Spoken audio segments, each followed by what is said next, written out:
Starting. सुप्रभात छात्रों, आज हम शास्त्री द्वितीय वर्ष का क्लास लेंगे जिसमें हम रश्मि रथी के प्रथम सर को आप लोगों को पढ़ा रहे थे छात्रों। ठीक है, इसमें हम आप लोगों को कविता पढ़ाएंगे और कविता पढ़ाने के बाद उसके शब्दार्थ को लिखेंगे और शब्दार्थ के बाद भावार्थ बताएंगे छात्र। ठीक है, तो आज देखेंगे 23वां जो कविता है 4 पंक्तियों का, उसको पढ़ेंगे छात्रों। तो देखते हैं। ठीक है, भरी सभा के बीच आज तूने जो मान दिया है, पहले पहले मुझे जीवन में जो उत्थान दिया है, ऊरीन भला होऊंगा उससे चुका कौन सा दाम, कृपा करे दिलमान की आऊं तेरे कोई काम। तो छात्रों, इस पद में स्पष्ट झलक रहा है कि ये कथन कर्ण का है, क्योंकि कर्ण को दुर्योधन ने क्या किया है, अंग देश का राजा बना दिया है और दोनों में वार्तालाप हो रही है।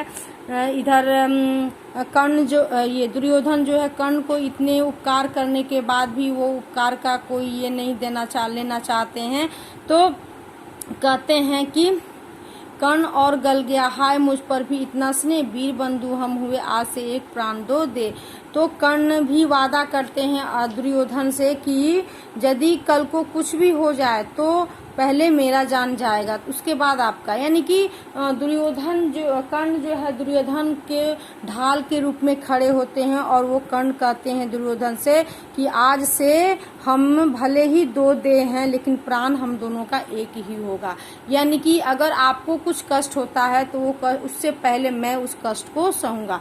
तो देखिए, इन दोनों की ऐसी मित्रता, ये एक मित्रता का बहुत बड़ा मिसाल है छात्रों। ठीक है, तो उसी में कर्ण आगे कहते हैं कि भरी सभा के बीच आज तूने जो मान दिया। कर्ण दुर्योधन से कहते हैं कि हे दुर्योधन, आज तुमने जो इतने बड़ी सभा के बीच में मुझे मान सम्मान दिया है, उससे इसका मैं ऋणी हो गया हूँ और जीवन में कभी नहीं उतार सकता हूँ। पहल मुझे जीवन में जो उत्थान दिया है। यहाँ छात्रों, उत्थान का अर्थ होता है उठना या उठाना।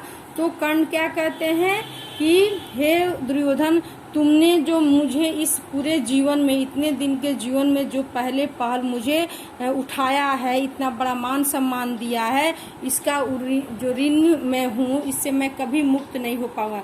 देखिए अगले पंक्ति में, ऊरीन भला होऊंगा उससे चुका कौन सा दाम।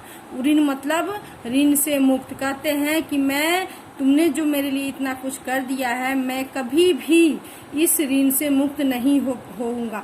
कितना भी इसका दाम मैं कर दूं, लेकिन कभी मैं इस ऋण से मुक्त नहीं हो पाऊंगा। कृपा करे दिनमान, वो दुर्योधन को कहते हैं कि पहल मुझे जीवन में जो उत्थान दिया, तुमने ही मुझे इस जीवन में इतना ऊंचा पद दिया, मान दिया, इतना ऊपर मुझे उठाया है, मैं इस ऋण से कभी मुक्त नहीं हो पाऊंगा, या कोई भी दाम इस ऋण का मैं नहीं चुका पाऊंगा। देखिए अगले पंक्तियों में ये कथन है, ऊरीन भला होऊंगा उससे चुका कौन सा दाम। मैं कभी भी इस ऋण को नहीं चुका पाऊंगा, कितना भी इसका कोई दाम मैं दे दूं, मैं ऋण से मुक्त नहीं हो पाऊंगा।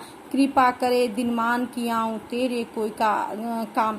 दिनमान यानी कि सूर्यास्त से सूर्योदय तक के समय का मान। यानी कहते हैं कर्ण क्या कहते हैं, कृपा करे दिनमान की आऊं तेरे कोई काम। हे दुर्योधन, मुझे ये सूर्य जो है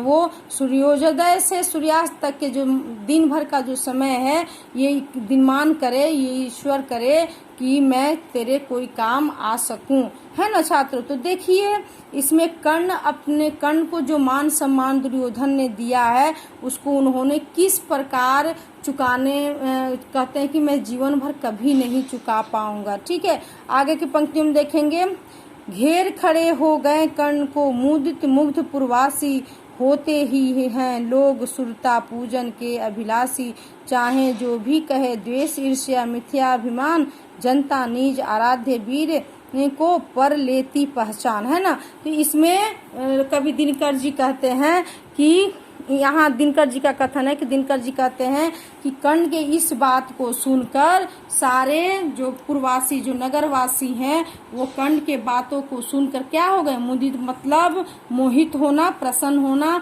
और मुग्ध मतलब मोहित होना। यानी कि सभी उसके कर्ण के बातों को सुनकर क्या हो गए, मुग्ध प्रसन्न होकर उस पर पूरे नगरवासी मोहित हो गए। होते ही हैं लोग सुरता पूजन के अभिलाषी। वही कवि कहते हैं कि देखिए जो सुरवीर होते हैं उसके पूजा करने के लिए उसके मतलब लोग जो होते हैं वो क्या होते हैं, अभिलाषी मतलब होता है चाहने वाला, यानी कि पूरे नगरवासी अब उसके वीरता को, किसके, कर्ण के वीरता को चाहने लगे हैं। चाहे जो भी कहे द्वेष ईर्ष्या मिथ्या अभिमान, जनता निज आराध्य वीर को पर लेती पहचान। कोई कुछ भी कहे कि द्वेष है, ईर्ष्या है, मिथ्या मतलब झूठा है या घमंडी है कर्ण के बारे में, लेकिन जो जनता होती है वो अपने भगवान को, जनता निज आराध्य वीर को पर लेती पहचान। कवि कहते हैं लेकिन जो जनता होती है वो क्या करती है, अपने आराध्य देव को पहचान ही लेती है ना। तो इस तरह से कर्ण को लोग भले कितना भी कहे कि वो ईर्ष्या करता है, द्वेष करता है, अभिमान करता है ना, लेकिन वो क्या है, उसे जो जनता है उसके आंतरिक गुण को पहचान लेती है। ठीक है छात्रों, तो यहाँ तक इस पद के हम अर्थ को बता दिए। अगले क्लास में अगले पदों को बताएंगे। धन्यवाद।